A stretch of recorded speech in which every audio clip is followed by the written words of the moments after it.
A video recently went viral of an interaction with a resident of Minneapolis and ICE agents. And I think the reason it went viral is that it was astonishing for how the woman stood up to the ICE agents by refusing to answer their questions, and then how the ICE agents went within the lines and then outside the lines of what the law allows them to do using certain kinds of tactics. And if those tactics are even more of a general pattern, it would raise even more serious concerns. But I asked an expert on this topic, friend, colleague of mine, who we do many a video together, Andrew Weissmann, if he could help me dissect the interaction frame by frame to give you a sense of what are the constitutional lines for this individual, this civilian, what are the legal limits that ICE agents, federal agents themselves should be trained to abide by. So here we are, Andrew and I, discussing the video frame by frame. Hi, Andrew. Hi, Ryan. How are you? Good. So, correct me if I'm wrong, but what we're going to do is an exercise here of playing a very short video of an encounter that occurred in Minneapolis, Minnesota, in the last 72 hours with an apparent ICE agent and a resident of Minneapolis. And it looks as though the ICE agents are conducting what might be a citizenship check or a legal status check of the individual. And we want to just break this down because it's a video that went viral, but break it down from a legal perspective. One could think of this as the way I'm thinking of it. I think the way we both thought of it coming into this is it's either like a know your rights for the average person, or it's a training manual here, a training exercise for the average federal agent, so that they should, both sides should know what the law is, so that individuals can know what their rights are, and that federal agents can act within the bounds of their legal authority and not outside of constitutional rights and the like. Absolutely. And this is an area, I teach, and it's really important for individuals to understand their rights. It's something, I teach law students, but unfortunately now everyone needs to know it in light of what we know is going on just around the country. The video that's short that we're going to play, just so people understand how we're going to proceed, we're going to play the whole thing. This is a video that was apparently taken by the person of the encounter. There's no trigger warning here. There's nothing terrible that happens. So, we've obviously seen a lot of terrible videos recently.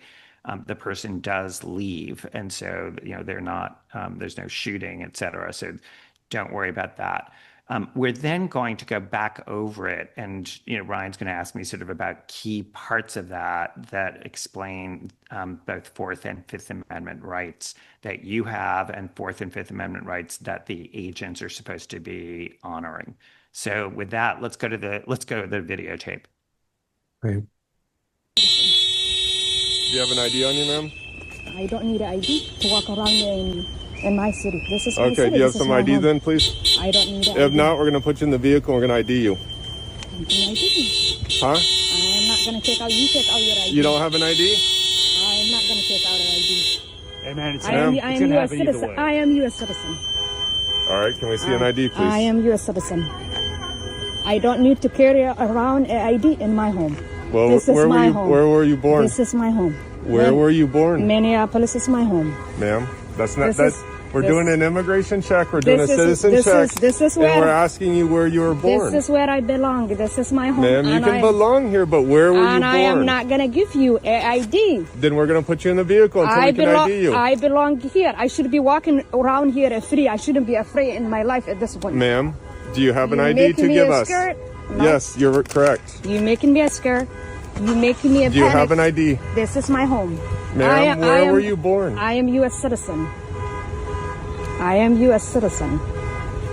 And I don't think so you have a right to picture me while I am in my home and walking around in my home. This is not acceptable. You guys, you're terrorizing people, Ma'am, and it's not where acceptable. were you born? It doesn't matter where I was born. I belong here. I am U.S. citizen. What else can I say? I am citizen. This is my home. You realize that if you lie that you're a U.S. citizen, Minneapolis is my home. Then you can get Minneapolis is my home. I belong here. I'm sorry. I belong here. Yes. I'm not gonna take out an ID. What the fuck? Okay, so having seen the video, Andrew, do you want to just start out at a very high level of what are, when you say Fourth and Fifth Amendment rights, what are we talking about here in terms of just a general legal framework? And then we can go frame by frame almost of the exchange between these individuals to kind of map out how the law grafts onto what happened. Sure. Well, I'm not going to this don't worry for people. It's not going to be like law school. I'm not going to take you totally into the weeds, but let me just give you that big overview. When agents approach somebody on the street, in order to comply with the Fourth Amendment, um, they can either go up to somebody and sort of respectfully and politely ask questions because they're trying to do that with the consent of the person. That can be a person who's a citizen. It can be a person who's not a citizen. It's a person in the United States. People in the United States are protected by the Fourth Amendment. So one way for the agents to proceed is consensually, and that's sort of an area of law, and that is not complicated in the sense that the only reason the agents are allowed to do something is because you, as a citizen or just a person in this country, are agreeing to it, either in words or it by your actions, meaning you start replying to questions. The other way that the agents can take action is if they have what is called factual predication of some sort of wrongdoing or illegality or immigration violation. They have to have some individual facts about you. So if they don't know anything about you, that means there's no factual predication. They can only operate by consent. Um, if, however, let's just say I'm the ICE agent and I was conducting an investigation of Ryan Goodman and I actually have a lot of information of wrongdoing. Obviously, this is a hypothetical because that would never be the case. Um, I see Ryan's not laughing in any way, shape, or form. That's because, as a lot of my students tell me, I'm not funny. Um, so if they have some facts to say, okay, you've developed that, Ryan and Goodman is doing X, Y, and Z, and there's reason to believe that, and there's uh, some some some factual predication, then they have the ability to stop you and say, I'm going to ask you questions. They can even do sort of a frisk to see if you have a weapon, if they believe and can articulate why they think you're carrying a weapon. And obviously, if they have even more factual predication and they think they have enough to arrest you, they could do that. But the Fourth Amendment requires that you can't just be picked out of a hat. Just there's no way to stop you. There's no way to arrest you if they don't have that factual predication. And just to spell out a couple pieces of it. So to stop a person and frisk them, that momentary stop does require some factual predicate. What's the like threshold of proof? What's the kind of factual predicate they need to just stop somebody, frisk them? And then what's the threshold? What's the factual predicate needed to actually arrest somebody, as in apprehend them and Yeah. conduct something that's more So based? on the criminal side, there's sort of three levels. There's nothing, in which case it can only be by consent. There, to do a stop and a frisk, you have to have what's called reasonable suspicion. That's a low level quantum of proof, reasonable suspicion that the person has committed a crime that would allow you to stop the person and ask them questions. And if you have independent, reasonable suspicion that they might be armed, you can then do a brief pat down of their outer clothing. It's a limited search, just to be clear. It's not like a thorough search of the person. And there's a lot of law and a lot of nuances to what's called a stop versus the next level that you asked about, Ryan, which is an arrest. Because most people are going to be like, what's the difference between a stop and an arrest? And I'll give you an example. But obviously, it can be gray around the edges as to when a stop becomes an arrest. For an arrest, you have to have a higher standard of proof, which is probable cause that the person committed a crime. And then they can actually be handcuffed and taken down to a station, and it's a full-blown arrest. Um, the things that you look at to see whether something is consensual versus a stop, or a stop becomes an arrest, that sort of continuum, is how many agents are present? Do they have guns drawn?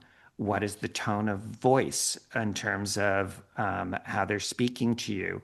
Are they giving commands to you as directing you to do something, which they may, of course, not be entitled to do?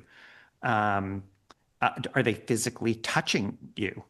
All of those are factors that go in. A really important factor is, what are they telling you about whether you're under arrest or whether you're required to stop?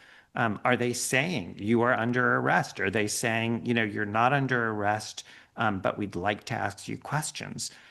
What those kinds of things, like a very good agent, and this is pursuant to rules, for instance, that used to exist at the FBI. A very good agent would say, if they only have consent and they don't have any factual predication, an agent is entitled to ask anybody anything consensually, because they're doing it based on the consent of the person they're talking to. And they would say, Professor Goodman, I was wondering if you would talk to us for a moment about X. You're not under arrest, you're not a suspect, but I wonder if you had some time to speak with us. And then you might say, do I have to? And a good agent would say, absolutely not. You don't have to talk with us. If you do start to talk with us, you can change your mind. It's not required. That's sort of the sort of ideal scenario. That is not what we are seeing when you have agents who are not trained, or agents who are trained but trained badly, who may want to give the impression that the person is under arrest, that the person has to respond to these questions. But if the government doesn't have that factual predication, you don't have to respond at all. That's all Fourth Amendment law. And then we can talk a little bit about the Fifth Amendment, which is that under the Fifth Amendment, which I think most people know, which is that if you have a belief, a good faith belief, that a truthful answer to a question that the government's going to ask you would tend to incriminate you. They ask you, where you were yesterday, and yesterday you were you were committing a bank robbery.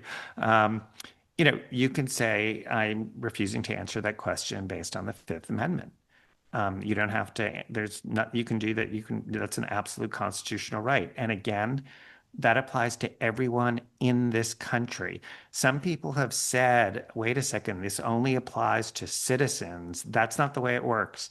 The Fourth and Fifth Amendment applies to everyone in the country, whether you're here in a documented way or an undocumented way. Everyone enjoys, for the moment, until the Supreme Court says otherwise, and they haven't yet said that the Fourth and Fifth Amendment applies to everyone. Right. And what's so astonishing, I think part of the reason this video goes viral is the way in which this person interacts with the agents, in a sense, maybe inherently knowing some of her rights, and the ways in which the agents kind of respect the line and then don't necessarily respect the line. So I think let's just break it down. Let's go through it. Let's go through it, because I'd love to point out where I think the lines are crossed. Right. So let's do it with the opening. So in the opening, she says, I'm a U.S. citizen, and they say, well, do you have any ID on you, ma'am? And then they say, do you have a little bit more? And then they say, do you have some ID then, please? Question mark. And we'll just play the clip. Do you have an ID on you, ma'am? I don't need an ID to walk around in my city. This is my Okay, city. do you have This is some my ID home. then, please? So here, just to be clear, unless there was more, now we don't know the full context, but and we don't know the number of people, and we don't know if their guns were drawn, et cetera. But let's just take facially what appears to be the case here.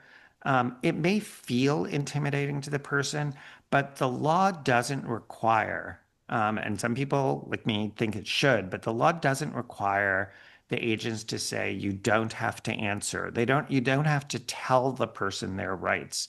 So it is fine for an agent to go up to someone and say, do you have an ID on you, ma'am? And when I say fine, I mean constitutionally. There is nothing wrong with that. They are asking the person to do it voluntarily. They are not telling them that it's voluntary. And that means that later it could be challenged. But here, on the face of it, even though it may be intimidating to people, have an agent come up and do this, and even if there obviously was more than one agent, this appears to be fine. It's fine to repeat it. Do you have some ID then? Please. The words please and ma'am are things that the government would use to say, look, we were just trying to do this in a consensual way.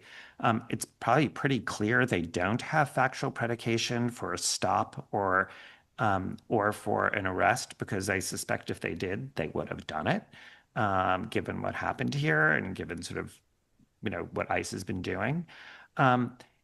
Let's turn there to like this is so far people are like, okay, you seem very charitable, but let's turn to the very next thing Yep. that's said. I don't need it. If not, we're going to put you in the vehicle. We're going to ID you. Okay. So there the agent referred to threatening, I would say, to put the individual in their vehicle. Yeah. So the person says, the individual, the human, who's a civilian, says, I don't need an ID. And that's true. Just to be clear, this country is not Germany in the 1930s. You do not need to carry papers with you.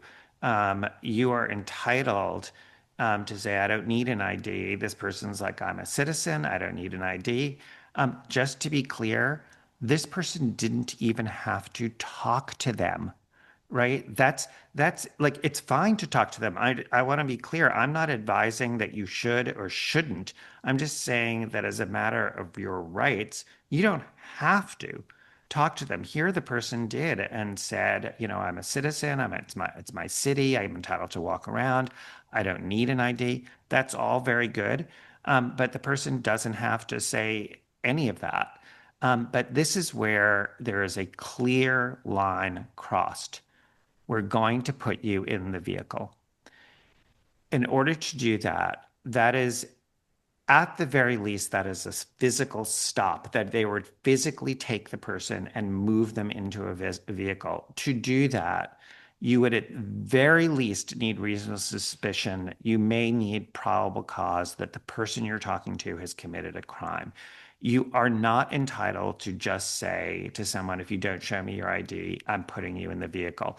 That is unlawful under the federal constitution, absent having that factual predication. Here, there's nothing to suggest they do have that factual predication. And it's coercive, so that anything that happens after that is not going to be consensual. In other words, if you say to somebody, it's like putting a gun to their head, answer the question, I don't want to. And they said, okay, well, if you don't, I'm going to shoot you.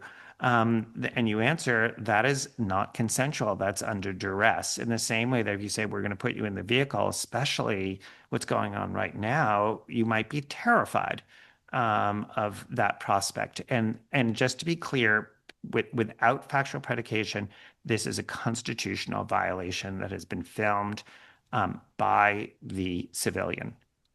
Huh? I'm not going to take out, you take out your ID. You don't have an ID? I'm not going to take out an ID. Hey man, I am U.S. citizen. I am U.S. citizen. All right, can we see an ID, please? I am U.S. citizen. I don't need to carry around an ID in my home. Well, this is my home. Where were you born? This is my home. Where were you born? Minneapolis is my home. Ma'am, we're doing an immigration check. We're doing a citizen check. This is where, and we're asking you where you were born. This is where I belong. This is my home. Ma'am, you can belong here, but where were you born? And I am not going to give you an ID. Then we're going to put you in the vehicle until we can ID you. The civilian says, I'm not going to take out my ID. And the officer says, hey, ma'am, which again shows some level of respect. In other words, like I'm not saying it's great. You know what my thought was previously, but again, it's not like there's many. Unfortunately, I've seen many harsher situations, But here it's, hey, ma'am, that's the respectful part, but then it's going to happen either way. Well, no, it's not.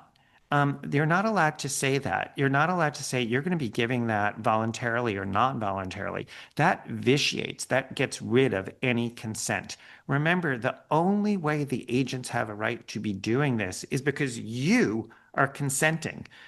So here, obviously, the person's not consenting, and the agents have to abide by that. This then continues. They continue asking questions. Now, that's fine. They are entitled to continue asking questions, but given what they've been saying, they've now tainted anything because they've threatened to put her in a car. They've threatened to say it's going to happen no matter what. They then continue to ask questions about where was she born. And then let me turn to this part where it says, we're doing an immigration check. That is almost deliberately ambiguous in terms of what it's saying. The agents may be doing what they hope is an immigration check. I mean, what's accurate is they're trying to do an immigration check, but they're not doing an authorized immigration check that allows them to stop everyone and demand that they answer questions because it's required under the law. So when they say we're doing an immigration check, that may lead a person to think, oh, I guess I have to comply. But that would be wrong, absent, again, that factual predication that I talked about. And then, just to be clear, even with factual predication, you do still have a Fifth Amendment right. If so, for instance, let's say you were in the country and you were undocumented, if you thought you had a Fifth Amendment right. Now, it gets complicated, but you don't have to speak under those circumstances. You can say, I assert my Fifth Amendment. There may be consequences to doing that, but again, in terms of forcing you to speak, the Fifth Amendment protects you.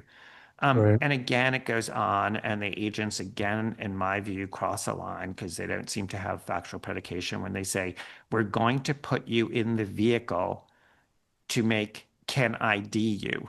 And so, again, that would be physically, remember I said physical touching is like you need factual predication.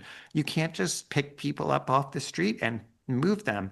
I think people don't understand that. They also don't understand that while the officers are entitled to speak to you, to try to get information out of you, you are simultaneously entitled to speak to them or not to speak to them. So I don't think people really understand that the agents could talk to you and you can just be like, not in the mood.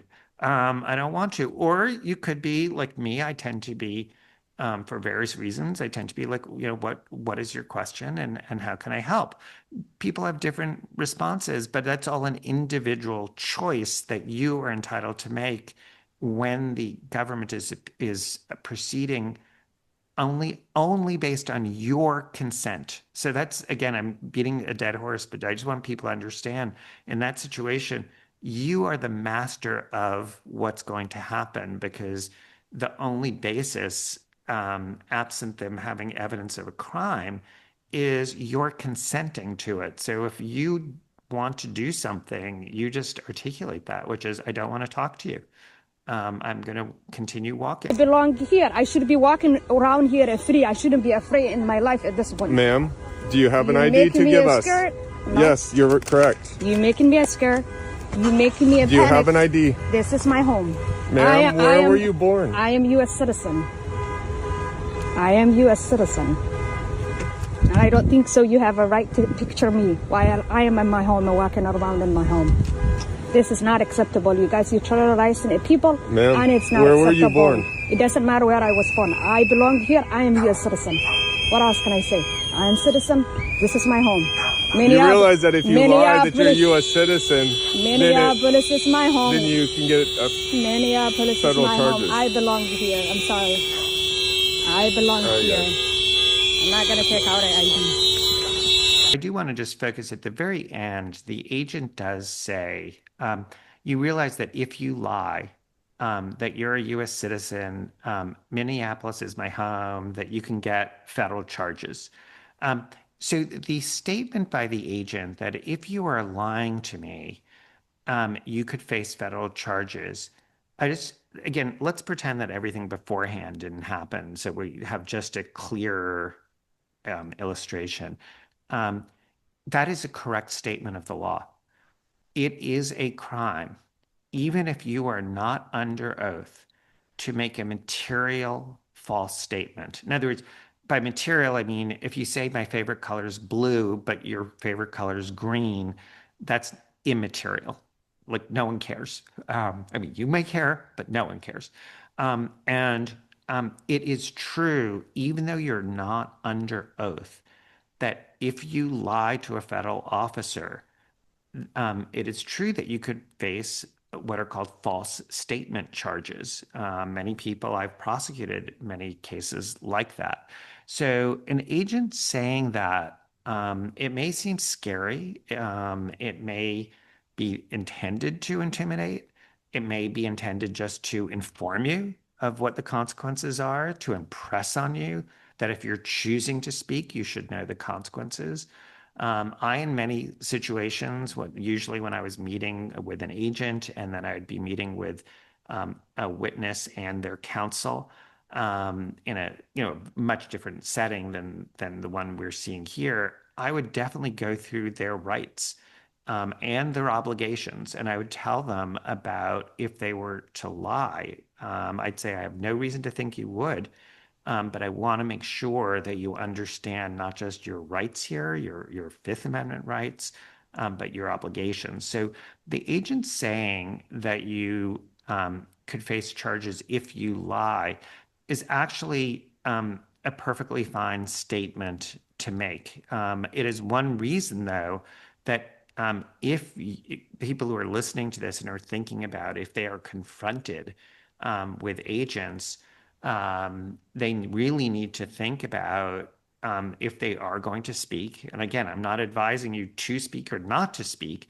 If you choose to speak, you do need to remember you have to be honest legally. If you're not, you do put yourself in legal jeopardy. The other thing, just to be clear, is if you choose to speak and start speaking, you can stop at any point. Just because you decide to speak a little bit doesn't mean you have to continue speaking. You can decide, you know what? I don't like these people. I don't trust these people. Or you could just be like, I'm busy. I need to get my bus to go to work. I'm finished here. It is also fine to ask the agents questions, because one of the things that most civilians don't know is they don't know, am I being stopped? Like, do I have to stop and talk to you? Are you arresting me? And so you can ask the agents that. They may not answer you, but you can say, am I required to speak to you? Am I under arrest? Um, are you stopping me against my will, or am I Mm. free to leave? A really good question is, am I free to leave? And again, you may not get a response, but you're entitled in the same way that they're entitled to ask you questions that you don't have to answer, or you can answer. You can ask them questions that helps form your judgment about what you might want to do. Right. And that's one of the reasons I found the video so astonishing is the resolve that this civilian had in the sense of I do not need to answer your questions. And she was on her constitutional ground to be able to do that. Absolutely. Absolutely. Yeah, And that's why, just so people understand, that's why we're doing this, is to sort of underscore that what she did was correct, but we wanted to sort of educate people about sort of what we are thinking about in terms of the law that's sort of undergirding this interaction. great. And I just want to, I guess, finish with one other question that people might have on their minds, which is we don't know what happened before the video starts. And if it's, in one scenario, it's ICE agents stopping every person that passes them by, or every third person. One, two, stop. One, two, three, stop. Another scenario is they're stopping a person on the basis of their apparent ethnicity or race. Right. Because I think in the way in which we started this conversation, we just said, if the agent's just asking a question, they've got no suspicion, no basis of anything.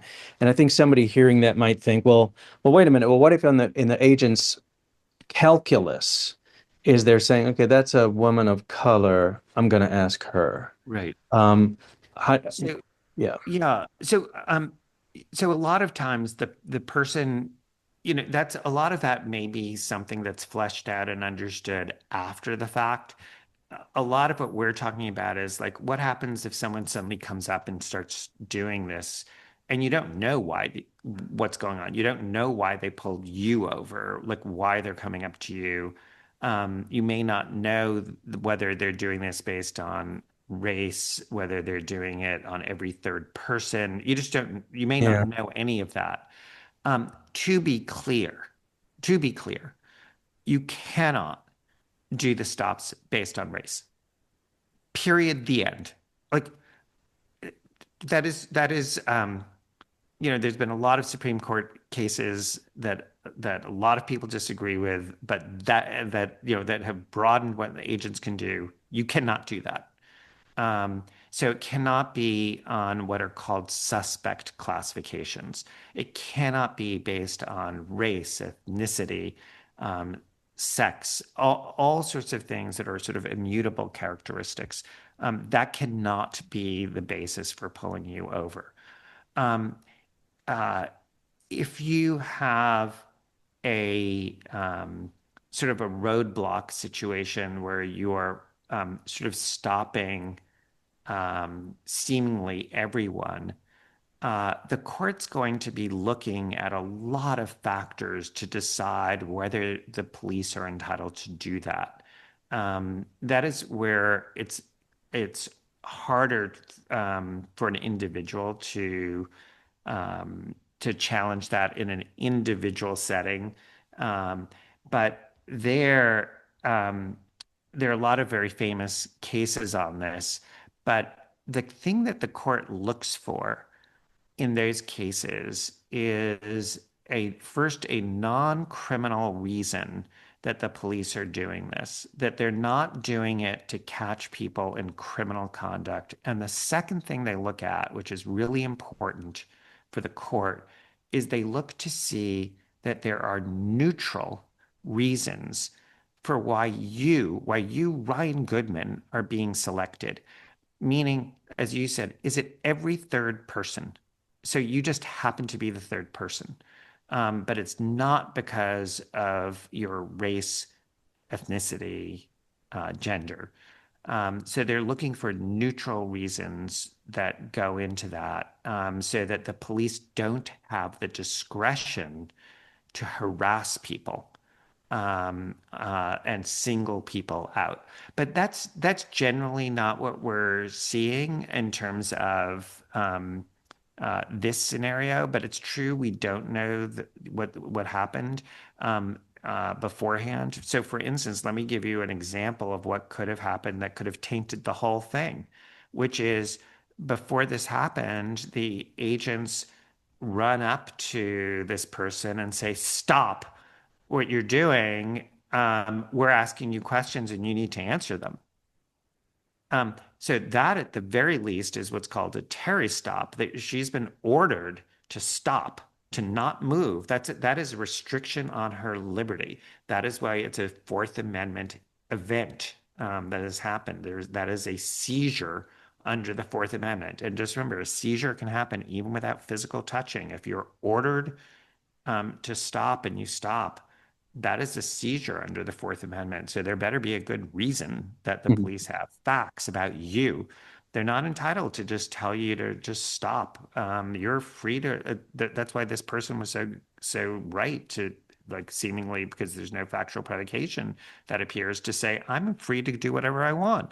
I right. can walk around and I don't have to show ID. I don't have to carry ID. So it was really what's great here is that you have someone who really does seem to understand their rights. And what we want to do is make sure people understand all of those parameters.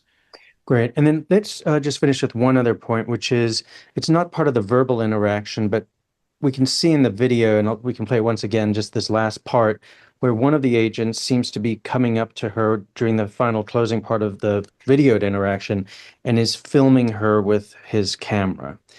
Yeah. And let's assume that what he's doing there is picking up as much data as he can for the purposes of facial recognition, so that, yes, she's not revealing who she is to them, she's not providing ID, but they'll use this opportunity to put her into a database in which maybe in the future they'll be able to identify her and do something from there.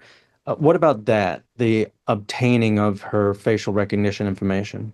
Yeah. So Under it the looked, circumstances of stopping her, not just from afar, from across the street, but yeah. in an encounter. I don't think so. You have a right to picture me while I am in my home and walking around in my home.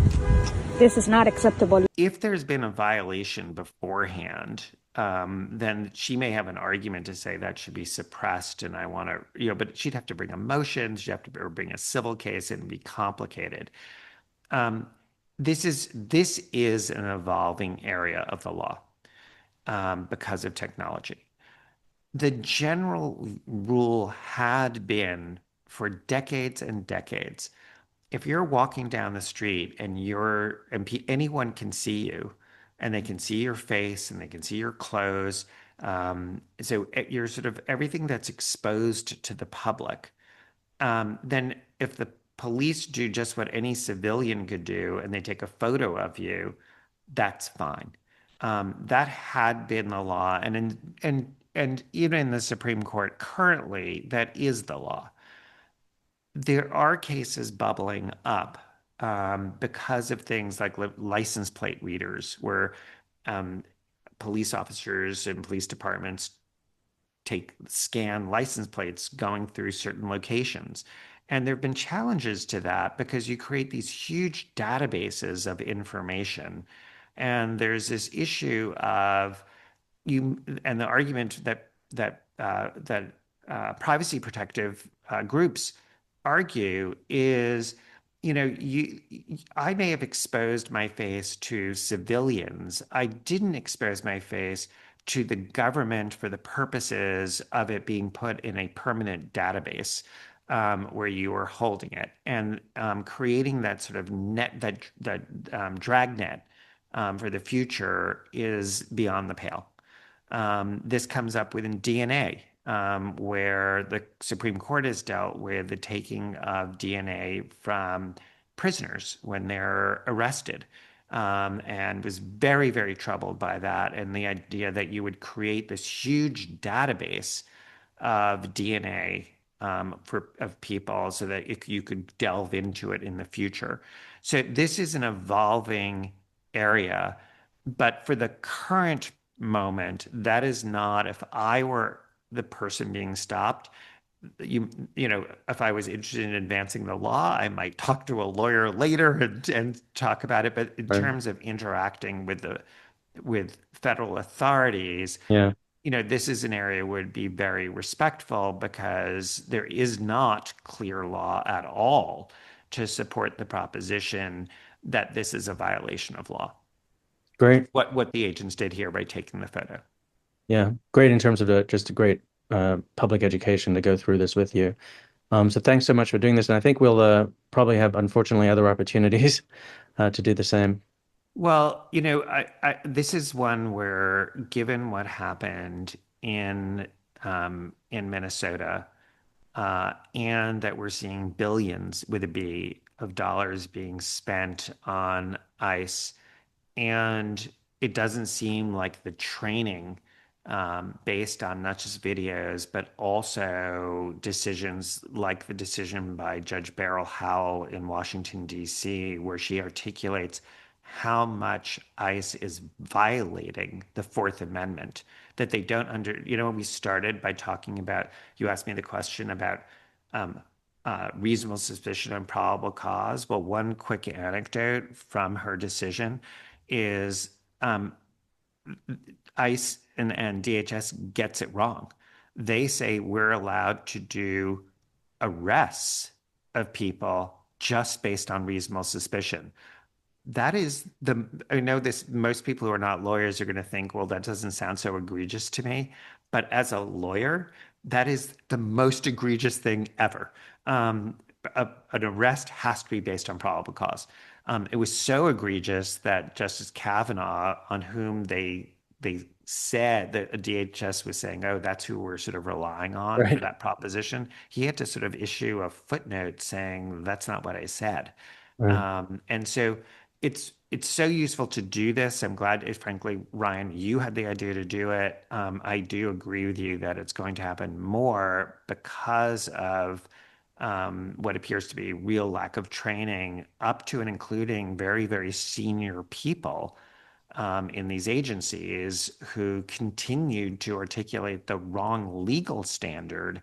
And obviously, there are very significant issues that we're not going to get into here in terms of the shooting of Ms. Good, about whether that was legally justified, and whether those internal rules and external rules about what officers can do.